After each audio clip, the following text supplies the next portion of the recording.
আসসালামু আলাইকুম ওয়া রাহমাতুল্লাহি ওয়া বারাকাতুহু নাহমাদুহু ওয়া নাস্তাঈনুহু ওয়া নাস্তাগফিরুহু আম্মা বা'দ ফাআউযু বিল্লাহি মিনাশ শাইতানির রাজীম ওয়া ইয ক্বালা ইব্রাহিমু লিআবিহি আযরা আতাত্তাখিযু আসনামান আলিহা ইন্নী আরাকা ওয়া কওমাকা ফী যালালিম মুবিন সাদাকাল্লাহুল আযীম। টেকনিক ইজ এডুকেশনের পক্ষ থেকে সকল দর্শক এবং শ্রোতাকে অভিনন্দন জানিয়ে আমরা আমাদের ইসলাম শিক্ষা ক্লাসের আরও একটি পর্ব নিয়ে উপস্থিত হয়েছি। বিশেষভাবে উল্লেখ করতে চাচ্ছি অষ্টম শ্রেণীর শিক্ষার্থীদেরকে, যাদেরকে উদ্দেশ্য করেই সামনে আসা এবং যাদের ইসলাম শিক্ষা বইটা নিয়ে আমরা আলোচনা করছি দীর্ঘদিন যাবৎ। এখন আসো, আমরা কিন্তু পঞ্চম অধ্যায়ের যে আদর্শ জীবন চরিত, তো জীবন আদর্শ এটা তোমাদের এখন লেখা শিরোনামে। তো জীবন আদর্শের মধ্যে গত পর্বে এবং গত কয়েকটি পর্বে আমরা কিন্তু রাসূল আকরাম সাল্লাল্লাহু আলাইহি ওয়াসাল্লামের সংক্ষিপ্ত একটি আলোচনা আমরা করেছিলাম। আজকে আমাদের এই পর্বের আলোচনা থাকবে হযরত ইব্রাহিম আলাইহিস সালাম এবং সাথে সাথে হযরত ওসমান রাদিয়াল্লাহু আনহু। ওনাদের এই দুইজন, একজন নবী আর একজন হচ্ছেন সাহাবী, এই দুইজনের আলোচনা নিয়ে আমরা কিছু কথা বলার চেষ্টা করব। দেখো, আদর্শ জীবন মানে কি, আদর্শ কি, সেটা আমরা পূর্বে পর্বেগুলোতে কিন্তু বলে এসেছি। তো কোন কোন জায়গাগুলো আসলে শিক্ষণীয়, সেই শিক্ষণীয় জায়গাগুলো কিন্তু আমাদের ধরা এবং সেটাকে নিজের জীবনে অনুশীলন করা, এটা হচ্ছে মূল উদ্দেশ্য। এটাই কিন্তু আদর্শ জীবন আমাদেরকে শিক্ষা দেয় বা অনুপ্রেরণা যোগায়। যে আয়াতটি আমি পড়লাম সূরাত আন-নামের একটি আয়াত। তো এই আল-আনআম সূরার মধ্যে ইব্রাহিম আলাইহিস সালাম বলছিলেন কি, ওয়া ইয ক্বালা ইব্রাহিমু লিআবিহি, যখন ইব্রাহিম আলাইহিস সালাম তার পিতাকে বললেন, তার পিতার নাম কি আযর, ইব্রাহিমু লিআবিহি আযর আতাত্তাখিযু আসনামান আলিহা, আপনি কি এমন কিছু কতিপয় মূর্তি বা কি বলবো, যে মাটি বা পাথরের অংশকে আপনি ইলাহ রূপে, আপনার প্রভু রূপে গ্রহণ করবেন? ইন্নী আরাকা ওয়া কওমাকা ফী যালালিম মুবিন, নিশ্চয়ই আমি আপনাকে এবং আপনার জাতিকে স্পষ্ট পথভ্রষ্টতার মধ্যেই দেখছি। এইভাবে ইব্রাহিম আলাইহিস সালাম বুঝাতে চেষ্টা করলেন তার বাবা এবং তার জাতিকে যে আল্লাহ ছাড়া অন্য কাউকে ইলাহ রূপে মানা যায় না।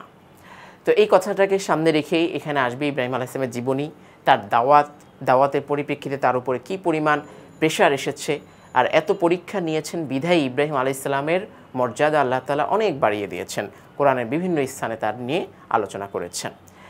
তো এবার চলো আমরা তোমাদের বইয়ের মধ্যে স্পষ্ট আলোচনাগুলো আরও তুলে ধরি। প্রথমে এখানে ইব্রাহিম আলাইহিস সালাম, হযরত ইব্রাহিম আলাইহিস সালামের নাম উল্লেখ করা হলো পরিচিতি। হযরত সালেহ আলাইহি ওয়াসাল্লাম এর ইন্তেকালের পর মানুষ এক আল্লাহর পরিবর্তে মূর্তি পূজা ও নক্ষত্র পূজায় লিপ্ত হয়ে যায়। তো একদিকে কি মূর্তি পূজা, সেটা পাথরেরও হতে পারে, সেটা তোমার মাটিরও হতে পারে, প্লাস্টিক অন্যান্য ধাতব দ্রব্যেরও হতে পারে, লিপ্ত হয়ে পড়ে। আর কেউ কেউ নক্ষত্র বলতে কি বোঝায়, তারকার পূজা করত। তখন আল্লাহ তাআলা মানুষকে সুপথে আনার জন্য ইব্রাহিম আলাইহিস সালামকে নবী রূপে প্রেরণ করেন। তিনি পশ্চিম ইরাকের বসরা নিকটবর্তী বাবেল নামক শহরে জন্মগ্রহণ করেন। ঐতিহাসিক একটি শহর নাম হচ্ছে বাবেল। তার পিতার নাম হচ্ছে কি আযর, তিনি একজন প্রসিদ্ধ নবী ও রাসূল ছিলেন। তো ইব্রাহিম আলাইহিস সালাম একজন নবীও এবং একজন রাসূলও ছিলেন, যার উপর শরীয়ত এসেছে। তাকে আবুল আম্বিয়া বা নবীগণের পিতা বলা হয়। আবুল আম্বিয়া বা নবীগণের পিতা কেন? কারণ তার দুইজন ছেলে ছিলেন, দুইজনই নবী, এবং একজনের বংশ পরিক্রমা থেকে তো পুরো বনি ইসরাইল শুরু হলো, ইহুদি জাতি, সেখানে অসংখ্য নবী রাসূল এসেছেন।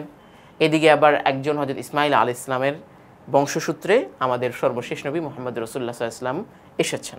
তো এই জন্য তাকে বলা হয় নবীগণের পিতা।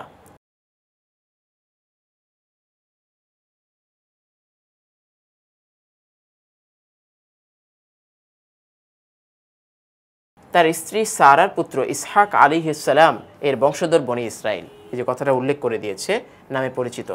অপর স্ত্রী হাজেরার পুত্র ইসমাঈল আলাইহিস সালামের বংশে জন্ম নেন আমাদের সর্বশেষ এবং শ্রেষ্ঠ নবী ও রাসূল মুহাম্মদ রাসূলুল্লাহ সাল্লাল্লাহু আলাইহি ওয়াসাল্লাম।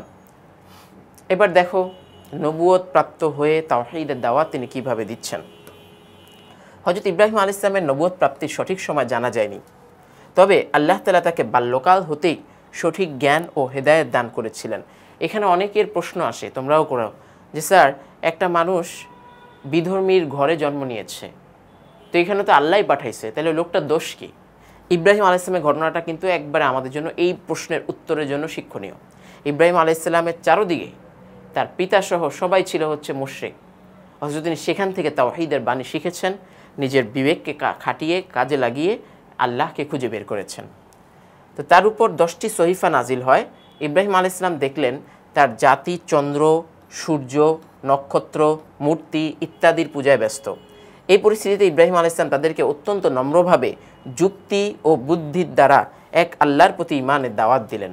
তো সূরাতুল আম্বিয়া এবং আরও কয়েকটি সূরার মধ্যে এরকম আছে ইব্রাহিম আলাইহিস সালাম কীভাবে তার জাতিকে দাওয়াত দিয়েছিলেন যুক্তির আঙ্গিকে, যে দেখো যার নিজের একটা চলাফেরারই ক্ষমতা নাই, এরকম একটা জিনিস তোমাদের কিভাবে উপকার করাবে, পৌঁছাবে, তোমাদের ক্ষতি দূর করবে, এ তো নিজের ক্ষতি দূর করতে পারে না। এভাবে ইব্রাহিম আলাইহিস সালাম তার জাতিকে বুঝিয়েছেন। এই কথাগুলো কিন্তু সূরাতুল আম্বিয়ার মধ্যে এসেছে। তো এক আল্লাহর প্রতি ঈমানের দাওয়াত দিলেন। সাথে সাথে দেখো আল্লাহ তাআলার সাথে শিরিক করতে নিষেধ করলেন, মূর্তি পূজা ত্যাগ করতে বললেন, কিন্তু তারা ইব্রাহিম আলাইহিস সালামের দাওয়াত প্রত্যাখ্যান করলো। অতঃপর তিনি বাদশাহ নমরুদকে ঈমানের দাওয়াত দিলেন। তৎকালীন জামানার যে বাদশাহ ছিল নমরুদ, এতে নমরুদ অত্যন্ত ক্ষিপ্ত হয়ে ওঠে এবং ইব্রাহিম আলাইহিস সালামকে আগুনে ফেলে হত্যা করার সিদ্ধান্ত গ্রহণ করে। নমরুদের নির্দেশে ইব্রাহিম আলাইহিস সালামকে হাত পা বেঁধে আগুনে নিক্ষেপ করা হলো। ইব্রাহিম আলাইহিস সালাম তখনও আল্লাহর উপর ভরসা করলেন, কারো কাছে সাহায্য চাননি। আল্লাহ তাআলা আগুনকে ইব্রাহিম আলাইহিস সালামের জন্য শীতল হওয়ার নির্দেশ দিলেন।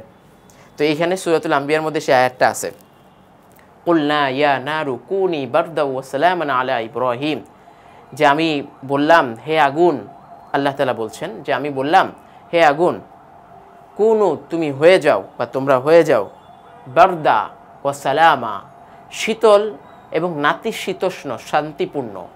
একটা হচ্ছে ঠান্ডা যখন বেশি বেড়ে যায় তখনও কষ্ট হয়, গরম বেড়ে গেলেও কষ্ট হয়, নাতিশীতোষ্ণ সহনীয় পর্যায়ের এরকম তুমি হয়ে যাও। আলা ইব্রাহিম, কার উপর? ইব্রাহিম আলাইহিস সালামের উপর।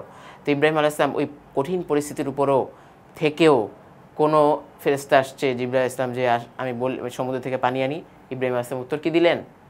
যে দেখো যে আল্লাহর দাওয়াত দিতে গিয়ে আমি এখানে অবস্থায় পতিত হয়েছি, সে আল্লাহ তো দেখছেন, তিনি আমাকে সাহায্য করবেন। তো ইব্রাহিম আলাইহিস সালাম প্রায় 40টা দিন বলা হয় ঐতিহাসিকদের মতে যে আগুনের মধ্যে ছিলেন। আর তিনি উল্লেখ করেছেন যে তার জীবনের সবচেয়ে আরামদায়ক সময় ছিল ওই আগুনে পোড়ার সময়টা। অথচ পৃথিবীতে বাহ্যিক দৃষ্টিকোণ থেকে আমরা কি দেখছি? পৃথিবীর মানুষের কাছে মনে হচ্ছে এত কষ্টে আছে আগুনের মধ্যে, অথচ তার কাছে সবচেয়ে উত্তম সময়টাই ছিল ওই সময়।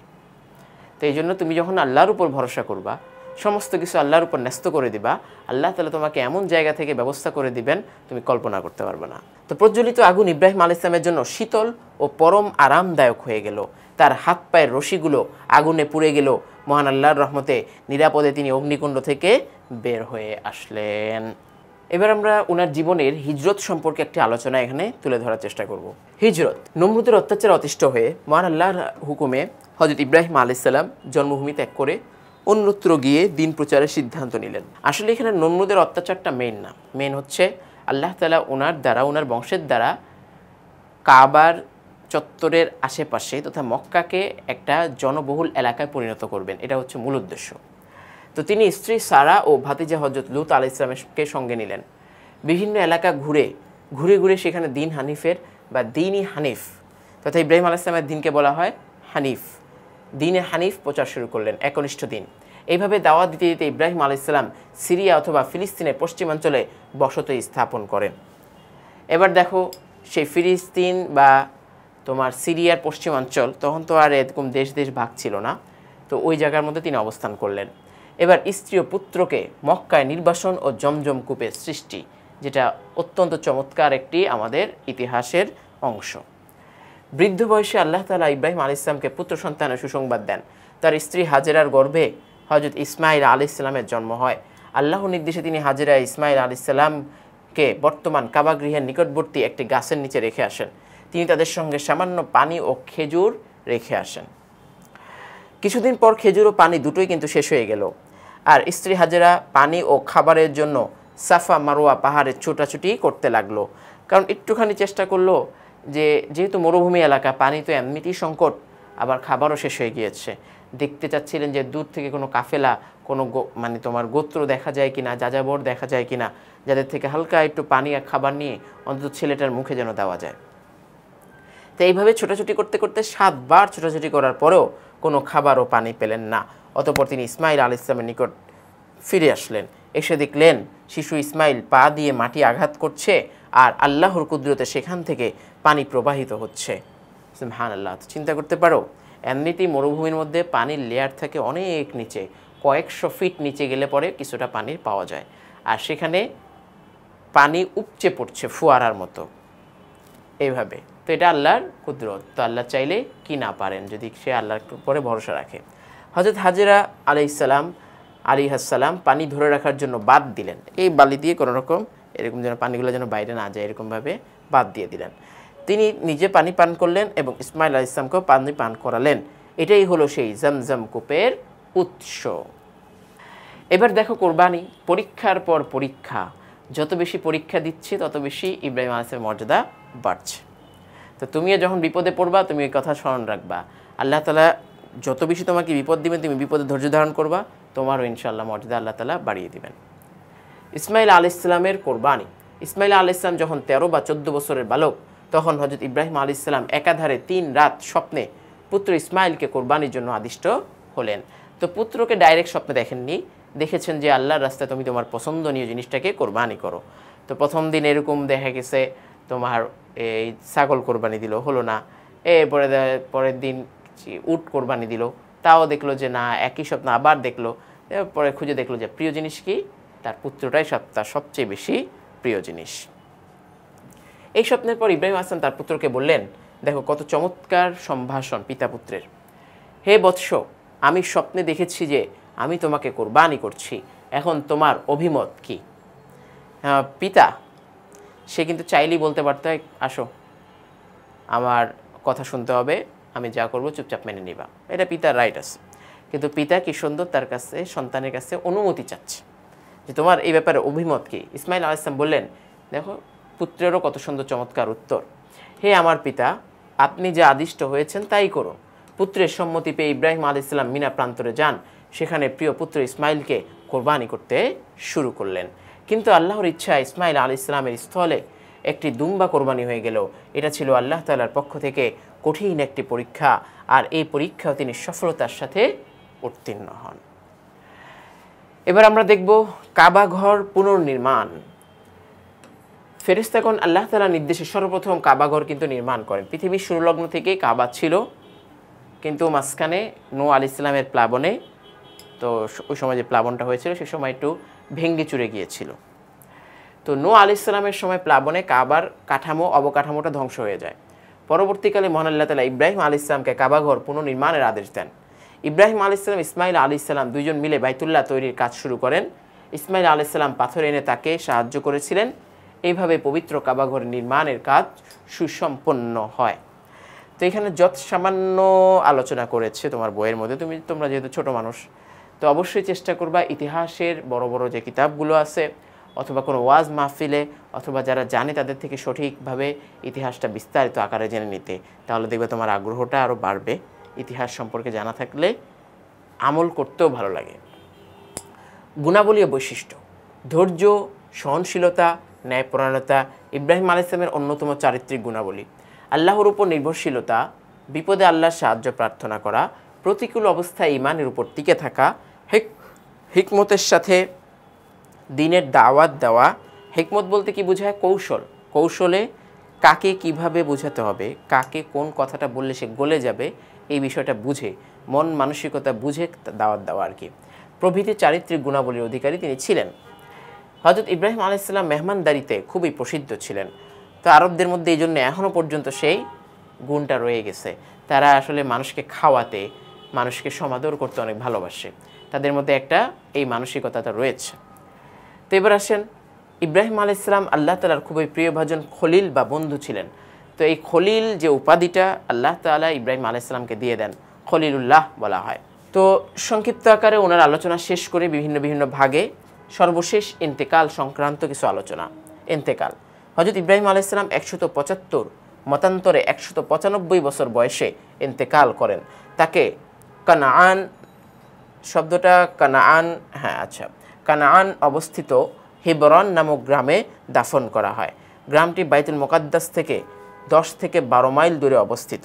বর্তমানে উক্ত স্থানের নামকরণ করা হয়েছে মদিনাতুল খলিল। তো যেহেতু ইব্রাহিম আলাইহিস সালামের মাজার ওইখানে, সেই জন্য ওই জায়গাটার নাম দিয়ে দিয়েছে মদিনাতুল খলিল। তো এই পর্যন্ত ছিল আমাদের আলোচনা। এবার আমরা দেখি তোমাদের কি কাজ দিয়েছে।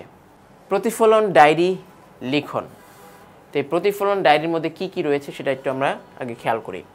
হযরত ইব্রাহিম আলাইহিস সালামের জীবন আদর্শের প্রতি জীবন আদর্শের কোন কোন দিকগুলো ত্যাগের মহিমা ফুটে উঠেছে বলে তুমি মনে করো? তো ইব্রাহিম আলাইহিস সালামের জীবনীতে কোন কোন দিকগুলোতে ত্যাগের মহিমা উজ্জীবিত হয়েছে সেটা আমরা এখানে উল্লেখ করার চেষ্টা করব। করে কি করব?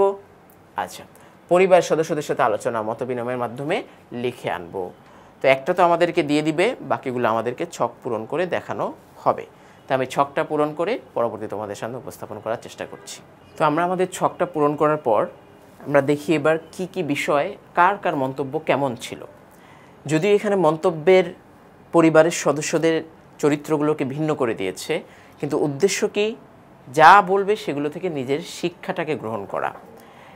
দেখো এবার প্রথম আমরা কি দেখলাম, শিরোনামটা হচ্ছে আমাদের পরিবারের সদস্য, এরপরে হযরত ইব্রাহিম আলাইহিস সালামের ত্যাগ সম্পর্কে মতামত, এটাকে সামনে রেখে কথা বলা। এখন ধরো তোমার বাবা কি বলল, আল্লাহর একত্ববাদ প্রচারের জন্য স্ত্রীকে নিয়ে তিনি কি করেন? হিজরত করেন। এবার আমরা মায়ের মন্তব্যটা একটু দেখি। তো মা কি বলল? আল্লাহর আদেশের সামনে ইব্রাহিম আলাইহিস সালাম নিজেকে উৎসর্গ করে দিয়েছেন। 3 নাম্বার, ভাইয়ের মন্তব্য। হযরত ইব্রাহিম আলাইহিস সালাম আল্লাহর ইচ্ছা ও আদেশ বাস্তবায়নে আত্ম উৎসর্গিত ছিলেন। যতগুলো আদেশ যেভাবে আসছে তিনি সেভাবে কিন্তু পালন করার চেষ্টা করেছেন। সর্বশেষ বোনের মন্তব্য দেখো, তিনি তার প্রভুর আদেশের সামনে দুনিয়ার মায়া বা মোহ ত্যাগ করেছেন। সবগুলার বিষয়গুলোকে যদি সামনে রাখো, ত্যাগের যেহেতু আমাদের কাছে ত্যাগ সম্পর্কে চেয়েছে, তো দুনিয়ার মায়া সন্তানকে তোমার আল্লাহ তাআলা জবেহ করার জন্য চেয়েছেন, যদিও সন্তান উদ্দেশ্য নয়। আল্লাহ তাআলা দেখতে চেয়েছেন যে দুনিয়ার মায়া ত্যাগ করে কিনা, সন্তানের মায়া তার ত্যাগ হয় কিনা আমার আদেশের সামনে। যাই হোক, তারপর আবার সন্তান সন্ততি তার স্ত্রী সহ গিয়ে মরুভূমির মধ্যে রেখে আসছে, জনমানবহীন এলাকা, কারো ভরসা নেই, একমাত্র আল্লাহর ভরসায়। এই যে তিনি দুনিয়ার মায়াগুলোকে ত্যাগ করেছেন আর এই বাস্তবায়নে নিজেকে কষ্ট দিয়েছেন, তাই না? পিতাকে বাঁচানোর জন্য কত চেষ্টা করেছেন, এই আত্ম উৎসর্গটা আমাদের জন্য শিক্ষণীয়। আমরা এরকম মানুষের জন্য, নিজেদের আত্মীয় স্বজনের জন্য করব, আল্লাহর আদেশকে বাস্তবায়ন এবং তার সামনে রেখে। এই ছিল হযরত ইব্রাহিম আলাইহিস সালাম সম্পর্কে আমরা প্রতিফলন ডায়েরি দেখলাম। এবার আমরা হযরত উসমান রাদিয়াল্লাহু তাআলা আনহুর জীবনী সম্পর্কে আলোচনা করার চেষ্টা করব। হযরত উসমান রাদিয়াল্লাহু তাআলা আনহু, তো আমরা যখন নবীদের নাম নিই তখন কি বলি? আলাইহিস সালাম, তথা আল্লাহ তাআলা তার উপর যেন শান্তি বর্ষণ করেন। আর আমাদের নবীর বেলায় আমরা কি বলি? সাল্লাল্লাহু আলাইহি ওয়াসাল্লাম, কারণ দুরুদ ও সালাম প্রেরণ করা আমাদের নবীর উপরে এটা হচ্ছে আল্লাহরই আদেশ। এরপরে আসো উসমান রাদিয়াল্লাহু তাআলা আনহু, সাহাবাদের জন্য রাদিয়াল্লাহু তাআলা আনহু ব্যবহার করাটা এটা হচ্ছে আমাদের নিয়ম। রাদিয়াল্লাহু আনহু আল্লাহ তাআলাই ব্যবহার করেছেন কোরআনে কারিমে প্রায় 4 জায়গায়। তো রাদিয়াল্লাহু তাআলা আনহু মানে কি? আল্লাহ তাআলা তার উপর সন্তুষ্ট, তিনিও আল্লাহর উপর সন্তুষ্ট। তো এদের সাহাবীদের ক্ষেত্রে আমরা রাদিয়াল্লাহু তাআলা আনহু ইউজ করি। জন্ম পরিচয়, হযরত উসমান রাদিয়াল্লাহু তাআলা আনহু ছিলেন ইসলামের 3য় খলিফা। তো প্রথম খলিফাকে আবু বকর রাদিয়াল্লাহু আনহু, দ্বিতীয় খলিফা হযরত ওমর রাদিয়াল্লাহু তাআলা আনহু। ওমর রাদিয়াল্লাহু আনহুর ইন্তেকালের পরে হযরত উসমান রাদিয়াল্লাহু তাআলা আনহু ছিলেন মুসলিম জাহানের নেতা, খলিফা। তো তিনি মক্কার কুরাইশ বংশের উমাইয়া গোত্রে 573 মতান্তরে 575 খ্রিস্টাব্দে জন্মগ্রহণ করেন। শৈশবে তার ডাকনাম ছিল আবু আমর এবং আব্দুল্লাহ, 2টা নাম। তো তার উপাধি ছিল যুন্নুরাইন এবং জামিউল কোরআন। তো উপাধি বলতে কি বোঝায়? বৈশিষ্ট্য কেন্দ্রিক, তার যে বৈশিষ্ট্য আছে সেই বৈশিষ্ট্য কেন্দ্রিক একটা নাম তাকে দেওয়া হয়। তার পিতার নাম আফফান এবং মাতার নাম উরওয়াহ, এখানে যদিও আরওয়াহ লিখছে, শব্দটা উরওয়াহ হবে। ওসমান রাদিয়াল্লাহু তাআলা আনহু বড় ব্যবসায়ী ও ধনাঢ্য ব্যক্তি ছিলেন, এই জন্য তিনি ওসমান গনি নামে পরিচিত ছিলেন। তো গনি মানে কি? ধনী, বাংলায় বলে ধনী আর আরবিতে বলে গনি। ইসলাম গ্রহণ, হযরত উসমান রাদিয়াল্লাহু তাআলা আনহু বয়স যখন 34 বছর, তখনই তিনি ইসলামের দাওয়াত নিয়ে রাসূল আকরাম সাল্লাল্লাহু আলাইহি ওয়াসাল্লাম, তখন ইসলামের দাওয়াত নিয়ে রাসূলুল্লাহ সাল্লাল্লাহু আলাইহি ওয়াসাল্লাম আবির্ভূত হন। কত বছর? 34 বছর বয়সে। হযরত আবু বকর সিদ্দিক রাদিয়াল্লাহু তাআলা আনহুর সাথে হযরত উসমান রাদিয়াল্লাহু তাআলা আনহুর গভীর বন্ধুত্ব ছিল। তো ওই যে রাসূলুল্লাহ সাল্লাল্লাহু আলাইহি ওয়াসাল্লাম মিউচুয়াল ফ্রেন্ড যেটাকে বলা হয়, আবু বকর রাদিয়াল্লাহু তাআলা ছিলেন রাসূল সাল্লাল্লাহু আলাইহি ওয়াসাল্লামের সবচেয়ে কাছের বন্ধু, তার বন্ধু আবার ছিল কে? হযরত উসমান রাদিয়াল্লাহু তাআলা। তো আবু বকর রাদিয়াল্লাহু তাআলা এর দাওয়াতে তার মন ইসলামের দিকে ঝুঁকে পড়ে এবং তিনি রাসূলুল্লাহ সাল্লাল্লাহু আলাইহি ওয়াসাল্লামের কাছে এসে ইসলাম ধর্ম গ্রহণ করেন। তো বিবাহ, দেখো বৈশিষ্ট্য চরিত্রগত দিক থেকে যার যত বেশি সুনাম হয় তা এই মানুষটার প্রতি মানুষ আকৃষ্টতাও বেড়ে যায়।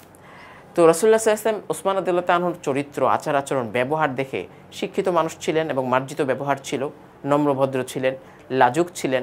এই জন্য রাসূলুল্লাহ সাল্লাল্লাহু আলাইহি ওয়াসাল্লাম তার 2 মেয়েকে বিয়ে দিয়েছেন তার সাথে। বিবাহ, তিনি রাসূলুল্লাহ সাল্লাল্লাহু আলাইহি ওয়াসাল্লামের 2 কন্যা রুকাইয়া এবং উম্মে কুলসুম রাদিয়াল্লাহু তাআলা আনহুমা, এই দুইজনকে বিয়ে করেন।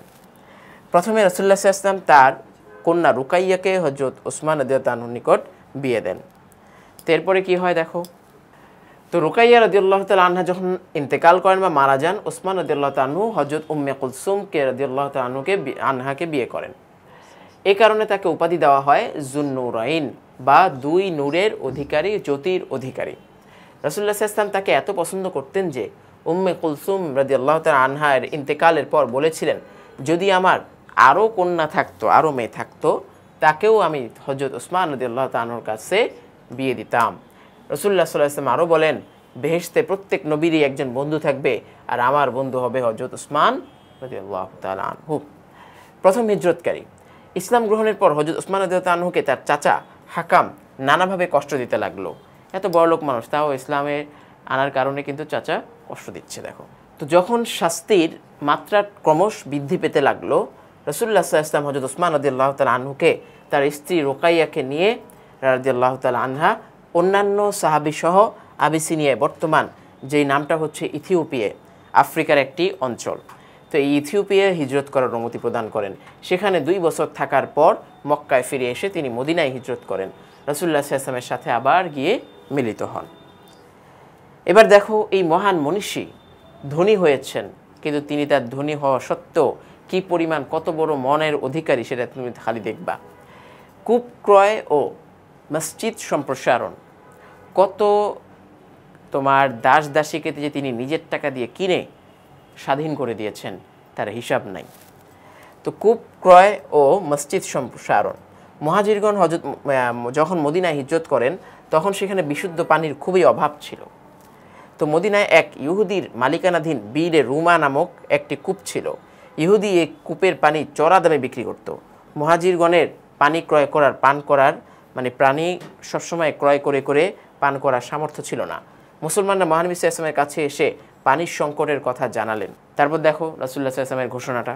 তো যখন মুসলমানরা মহানবী সাল্লাল্লাহু আলাইহি ওয়াসাল্লামের কাছে এসে পানির সংকটের কথা জানালেন, মহানবী সাল্লাল্লাহু আলাইহি ওয়াসাল্লাম ঘোষণা দিলেন, তোমাদের মধ্যে কেউ কি আছে যে এই কূপটি কিনে মুসলমানদের জন্য ওয়াকফ করে দিবে? এটা যে করবে, আল্লাহ তাআলা তাকে জান্নাতে একটি ঝর্ণা দান করবেন। সুবহানাল্লাহ।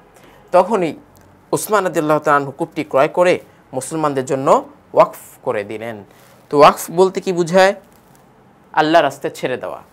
যেমন মসজিদ, আমাদের বেশিরভাগ আমাদের মসজিদগুলোর জায়গাটা কেমন হয়, কেউ একজন আল্লাহর রাস্তায় দান করে দেয়, তো এটা জনসাধারণের জন্য উন্মুক্ত থাকে, এরকম ওয়াকফ করে দেন। ওইখানে আর কোনো টাকা টুকা লাগবে না, যার মন চায় এসে পানি নিয়ে খাবে। এছাড়াও হযরত ওসমান রাদিয়াল্লাহু তাআলা আনহু মসজিদে নববীর পাশে জায়গা উচ্চ মূল্যে ক্রয় করে মসজিদ সম্প্রসারণের জন্য বা উদ্দেশ্যে তিনি দান করেন। তো এরকম মসজিদের জায়গা সম্প্রসারণের জন্য যে জায়গাগুলো ছিল, এখানে তো বেশিরভাগ ইহুদিরা বসবাস করতো, তো তাদের কাছ থেকে চড়া দামে এই সমস্ত জায়গাগুলো কিনে মসজিদের জায়গাটা অনেকখানি বাড়িয়ে দেন। তারপর এখানে তো অনেকগুলো লেখে নাই, বিভিন্ন যুদ্ধে, তাবুক যুদ্ধে 30,000 সৈন্যবাহিনীর মানে 3 ভাগের 1 ভাগ 10,000 সৈন্যবাহিনীর দায়িত্ব তিনি নেন। এরকমভাবে তোমার বিভিন্ন জায়গায় তিনি দান করেছেন, যার পরিধি অনেক ব্যাপক। ইসলামের সেবা, হযরত ওসমান রাদিয়াল্লাহু তাআলা আনহু প্রথম ওহী লেখক ছিলেন, শিক্ষিত মানুষ ছিলেন এবং কোরআনে কারিমও লিখতেন। যতজন লিখতেন তাদের মধ্যে তিনিও একজন। তিনি নিজের ধন সম্পদের সর্বস্ব দিয়ে ইসলামের সেবায় আত্মনিয়োগ করেন। এই যে তাবুকের কথাটা এখানে বললাম, যে তাবুক অভিযানের ব্যয় বহনের জন্য তিনি নগদ 1000 দিনার, 1000 দিনার কল্পনা করতে পারো? দিনার কিন্তু হয় সব স্বর্ণের, এরকম স্বর্ণের টুকরা টুকরা, এরকম 1000 টুকরা। তারপরে 1000টি উট, 70টি ঘোড়া এবং সেনাবাহিনীর 1/3 ব্যয়ভার বহন করেন। তো সেনাবাহিনীর 1/3 বলতে প্রায় 10,000 বাহিনী। তো শুধু বদরের যুদ্ধে স্ত্রী অসুস্থ থাকার কারণে তিনি অংশগ্রহণ করতে পারেননি। এছাড়া রাসূলুল্লাহ সাল্লাল্লাহু আলাইহি ওয়াসাল্লামের জীবদ্দশায় অনুষ্ঠিত সকল যুদ্ধেই তিনি অংশগ্রহণ করেন। হুদাইবিয়ার সন্ধির সময় তিনি মৃত্যুর ঝুঁকি নিয়ে কুরাইশদের সাথে শান্তি আলোচনা করতে গিয়েছিলেন। তো হুদাইবিয়ার কাহিনী কিন্তু আমরা এখানে বলেই আসছি যে ওসমান রাদিয়াল্লাহু তাআলা আনহু জানেন যে কাফেরদের কাছে যাচ্ছি এমন অবস্থায় যে তারা হতে পারে আমাকে হত্যাও করে ফেলতে পারে, এবং হত্যার গুজব তো রটেও গিয়েছিল। খলিফা হিসাবে দায়িত্ব লাভ। হযরত ওমর রাদিয়াল্লাহু তাআলা আনহু মৃত্যুর সময় যখন ঘনিয়ে আসলো, তখন তিনি পরবর্তী খলিফা নির্বাচনের জন্য 6 সদস্যের নির্বাচনী পরিষদ গঠন করেন। তাদের মধ্যে এই পরিষদের জন্য 6 জন ছিলেন হযরত ওসমান রাদিয়াল্লাহু তাআলা আনহু, হযরত আলী রাদিয়াল্লাহু তাআলা আনহু, হযরত জুবাইর রাদিয়াল্লাহু তাআলা আনহু, হযরত তালহা রাদিয়াল্লাহু তাআলা আনহু, হযরত সাদ ইবনে আবি ওয়াক্কাস রাদিয়াল্লাহু তাআলা আনহু এবং হযরত আব্দুর রহমান বিন আউফ রাদিয়াল্লাহু তাআলা আনহু। এবং আব্দুর রহমান 2 জনের নাম এখানে আসছে, এক নামই মনে হয় 2 বার করে, না, পরবর্তী আলোচনা। হযরত আব্দুর রহমান রাদিয়াল্লাহু তাআলা আনহু, এরা কিন্তু সবাইকে এদেরকে বলা হয় আশারায়ে মুবাশশিরা, মানে কি দুনিয়াতে জীবিত থাকা অবস্থায় জান্নাতের সুসংবাদ তারা পেয়ে গিয়েছে। তো রাদিয়াল্লাহু তাআলা আনহু স্বীয় দাবি প্রত্যাহারপূর্বক ভোটদানে বিরত থেকে রাত জেগে নির্বাচনী পরিষদের প্রতিটি সদস্যের গৃহে গমন করেন এবং তাদের মতামত গ্রহণ করেন যে তোমরা খলিফা হিসেবে কাকে চাও। অধিকাংশের মতামতের ভিত্তিতে 664 খ্রিস্টাব্দে, 644 খ্রিস্টাব্দে হযরত ওসমান রাদিয়াল্লাহু তাআলা আনহু খলিফা হিসাবে নির্বাচিত হন, মুসলিম জাহানের দায়িত্ব এবং তিনি নেতা হিসাবে স্বীকৃতপ্রাপ্ত হন। এবার আমরা দেখব এই মহামনীষীর কিছু কার্যক্রম। কোরআন সংকলন। হযরত ওসমান রাদিয়াল্লাহু তাআলা আনহুর অসামান্য কৃতিত্ব হলো কোরআন মাজিদ সংকলন। হযরত ওমর রাদিয়াল্লাহু তাআলা আনহু হযরত ওসমান রাদিয়াল্লাহু তাআলা আনহুর সময় ইসলামী সাম্রাজ্যের বিস্তৃতি সুদূর আফ্রিকা পর্যন্ত পৌঁছে। তিনি সাম্রাজ্যের বিভিন্ন স্থানে পবিত্র কোরআন মাজিদ পাঠ ও উচ্চারণে অসঙ্গতি নিরসনে যায়েদ বিন সাবিত রাদিয়াল্লাহু তাআলা আনহুর নেতৃত্বে একটি কমিটি গঠন করেন। তো এই ইতিহাসটা কিছুটা সম্পর্কে তোমরা জেনে থাকবা যে তৎকালীন জামানায় আঞ্চলিক ভাষায় কোরআন পড়া হতো। তো এই আঞ্চলিকতার কারণে দেখা গেছে যাদের ভাষা আরবি না, ইসলামী রাষ্ট্রের পরিধি তো বাড়তেছিল, যাদের ভাষা আরবি না এরা চিন্তা করতে কিরে ভাই, এক জায়গায় নামাজ পড়লাম ইমাম সাহেব পড়লো এই সিস্টেমে, আবার আরেক জায়গায় পড়লাম ইমাম সাহেব পড়তেছে আরেক রকম, তো কোরআন কোনটা, এই নিয়ে একটা দ্বিধাদ্বন্দ্ব দেখা দেয়। তখন এই দ্বিধাদ্বন্দ্বকে নিরসন করার জন্য একটা ভাষায় যেন কোরআনটা থাকে, সবার জন্য যেন সহজ হয়, এই কার্যক্রমটা কিন্তু ওসমান রাদিয়াল্লাহু তাআলার পদক্ষেপের কারণেই হয়। তো এই কমিটি হযরত হাফসা রাদিয়াল্লাহু তাআলা আনহার নিকট সংরক্ষিত কোরআন মাজিদের পাণ্ডুলিপি থেকে অনুরূপ আরও 6টি কপি সংকলন করেন। তো ওই যে হাফসা রাদিয়াল্লাহু তাআলা আনহার কাছে কি ছিল, আবু বকর রাদিয়াল্লাহু তাআলা আনহু যে কোরআন শরীফটা সন্নিবেশিত বা একটা ধারাবাহিকভাবে লিখিয়েছিলেন, ওইটা ছিল হাফসা রাদিয়াল্লাহু তাআলার কাছে। হাফসা রাদিয়াল্লাহু তাআলার কাছে নিয়ে এসে ওইটার মতো দেখে 6টা কপি তারা হাতে লিখে তৈরি করলেন, তার রাষ্ট্রের বিভিন্ন জায়গায় পাঠিয়ে দিলেন, আর সমস্ত আঞ্চলিক ভাষার কোরআন পড়া নিষিদ্ধ করে দেওয়া হলো। 4টি কপি বসরা, কুফা, দামেস্ক ও মক্কায় প্রেরণ করেন এবং বাকি 2টি কপি মদিনায় রাখেন। এভাবে তিনি পবিত্র কোরআন সংকলনে গুরুত্বপূর্ণ ভূমিকা পালন করেছেন। এবার দেখো এই মহামনীষীর চারিত্রিক গুণাবলী। হযরত ওসমান রাদিয়াল্লাহু তাআলা জান্নাতের সুসংবাদ প্রাপ্ত ব্যক্তিদের মধ্যে একজন, ওই যে বললাম আশারায়ে মুবাশশিরা তথা জান্নাতের সুসংবাদ প্রাপ্ত জীবিত অবস্থায়। তিনি রাসূলুল্লাহ সাল্লাল্লাহু আলাইহি ওয়াসাল্লামের জামাতা ও ফুফাতো ভাই ছিল, একদিকে বংশীয় ফুফাতো ভাইও ছিল। তিনি কোমল হৃদয়ের অধিকারী ছিলেন, দানশীল, পুণ্যবান ছিলেন। আল্লাহ তাআলার ভয়ে সর্বদা তার চক্ষু সজল থাকত। মহানবী সাল্লাল্লাহু আলাইহি ওয়াসাল্লাম যখন কবরের আলোচনা করতেন তখনই তার চোখের পানিতে দাড়ি ভিজে যেত। সাহাবীগণ জিজ্ঞেস করতেন, আপনি জান্নাত জাহান্নামের আলোচনা শুনলেও এত কাঁদেন না, অথচ কবরের আলোচনা শুনলে এত কাঁদেন কেন? তখন তিনি বললেন, কবর হলো পরকালের প্রথম ধাপ, আর প্রথম ধাপে যে আটকে যায় তার জায়গায় জায়গায় আটকাতে হয়, আর যে প্রথম ধাপটা কোনো রকম পার করতে পারে দেখা গেছে বাকিগুলোর জন্য পার হওয়ার জন্য তার একটা সাহস জুগিয়ে যায়। তো উনি কি বললেন দেখো, কবর হলো পরকালের প্রথম ধাপ, যদি এখানে আমি বিপদগ্রস্ত হই তবে পরবর্তী সকল ধাপে বিপদগ্রস্ত হব। তো তিনি অত্যন্ত দানশীল ছিলেন ও জনসেবক ছিলেন। তার সময় তার অর্থ পৃষ্ঠপোষকতার অনেক রাস্তা, তার অর্থ এবং তার পৃষ্ঠপোষকতায় অনেক রাস্তা, সেতু, মসজিদ, বাসগৃহ ইত্যাদি নির্মাণ করেন। তো অর্থ তো বুঝলা, পৃষ্ঠপোষকতা মানে কি, মানে তার পরামর্শক্রমে তার কিছু সাহায্যের মাধ্যমে এটা কি হয়, নির্মাণ হয়। ইন্তেকাল হযরত ওসমান রাদিয়াল্লাহু তাআলা আনহু 12 বছর খেলাফতে অধিষ্ঠিত থেকে 82 বছর বয়সে 656 খ্রিস্টাব্দে শাহাদাত বরণ করেন। তাকে নির্মমভাবে কি করা হয়? শহীদ করে দেওয়া হয়, তো শাহাদাত বরণ করেন। এই ছিল এই মহান মনীষীর সংক্ষিপ্ত আলোচনা। তোমরা অবশ্যই চেষ্টা করবা চার খলিফার জীবনী সম্পর্কে বিস্তারিত আলোচনা যেই বইগুলোর মধ্যে আছে সেগুলো পড়ে নিতে বা অন্যান্য ওয়াজে শুনে নিতে। এবার আমাদের সর্বশেষ কাজকেই তোমাকে একটা একক কাজ দিবে। হযরত ওসমান রাদিয়াল্লাহু আনহু জীবন আদর্শে অনুপ্রাণিত হয়ে তুমি যে যে কাজ বাস্তব জীবনে চর্চা অনুশীলন করবে, উল্লেখিত শিরোনামের আলোকে তুমি শ্রেণীতে নির্ধারিত ছকটি পূরণ করে নিবে। তো আমরা ছকটা পূরণ করে আবার তোমাদের সামনে ব্যাক করছি। তো আমরা ছক পূরণ করে তোমাদের সামনে আবার উপস্থাপন করছি। দেখো এখানে ছকের মধ্যে প্রথম একটা কিন্তু দেখিয়ে দিয়েছে আমাদেরকে। কি দেখালো? যে পরোপকারী গুণাবলী। তো আমরা যেভাবে চর্চা বা অনুশীলন করব, বিপদগ্রস্ত ব্যক্তিকে নিজের সামর্থ্য অনুযায়ী সাহায্য করব, এটা হলো একটা। এবার আসো 2, জনপ্রতিনিধি। তো নিজেকে জনপ্রতিনিধি মানে কি? সাধারণ জনগণের সমস্যাগুলো দূর করার ব্যবস্থা করা, যেটা ওসমান রাদিয়াল্লাহু তাআলা আনহু করেছিলেন। এরপরে দেখো 3, সেবক। সামর্থ্য অনুযায়ী মানুষের সেবায় নিজেকে আত্মনিয়োগ করে নেওয়া, মানে নিজেকে তুলে ধরা। 4, জনকল্যাণ। তো জনকল্যাণমুখী, এটা একটা গুণ। এখন এটা আমি কিভাবে লিখলাম দেখো, যদি দায়িত্বপ্রাপ্ত হয়ে ব্যর্থতা দেখা দেয়, উপযুক্ত ব্যক্তি খোঁজ করে উক্ত স্থানে বসানো। যেহেতু খলিফারা শেষ জামানার দিকে যখন তারা দেখতেছে যে আমরা পারতেছি না, তখন তিনি কি করেন? ও যে সভাসদটাকে কায়েম করেন, কায়েম করে তার সভাসদের লোকেরা জনমানুষকে দেখে যে কে আসলে জনকল্যাণমুখী, এটা দেখে তারপরে কিন্তু তাকে বসানো হয়। তো এইটাও একটা গুণাবলী, জনগণের জন্য উপকারী। তো এই ছিল হচ্ছে আমরা 3টা ছকে পূরণ করে দিলাম। এটা ভালো করে তুমি উল্লেখ করে নিবা। তো আমি যেভাবে লিখছি ওইটাই তোমাকে লিখতে হবে, এভাবেই মুখস্থ করতে হবে, বিষয়টা এমন না। তুমি এই 3টা থেকে ধারণা নিলা, ধারণা নিয়ে তুমি তোমার নিজের মতো করে সুন্দর করে আবার সাজানোর চেষ্টা করবা। গেল এটা। তো আমরা আজকে এই পর্বে আমাদের 2টা বিষয় আলোচনা করলাম। একটা হচ্ছে আমাদের একজন নবী এবং রাসূল হযরত ইব্রাহিম আলাইহিস সালামের জীবনী সম্পর্কে আলোচনা করলাম। আর এখন আমরা আলোচনা করলাম ওসমান রাদিয়াল্লাহু তাআলা আনহু, একজন সাহাবী, বিশিষ্ট সাহাবী সম্পর্কে। তো এই দুটি বা এই 2জন ব্যক্তিত্বের জীবন থেকে আমরা যে সকল আদর্শগুলোকে পেলাম, আল্লাহ যেন আমাদেরকে বাস্তব জীবনে সেই আদর্শগুলোকে অনুশীলন করে চলার তৌফিক দান করেন, এই কামনা ব্যক্ত করে আজকে আমরা এই পর্ব আমাদের এখানেই শেষ করছি। আগামী পর্ব দেখার আমন্ত্রণ জানিয়ে আসসালামু আলাইকুম ওয়া রাহমাতুল্লাহি ওয়া বারাকাতুহু।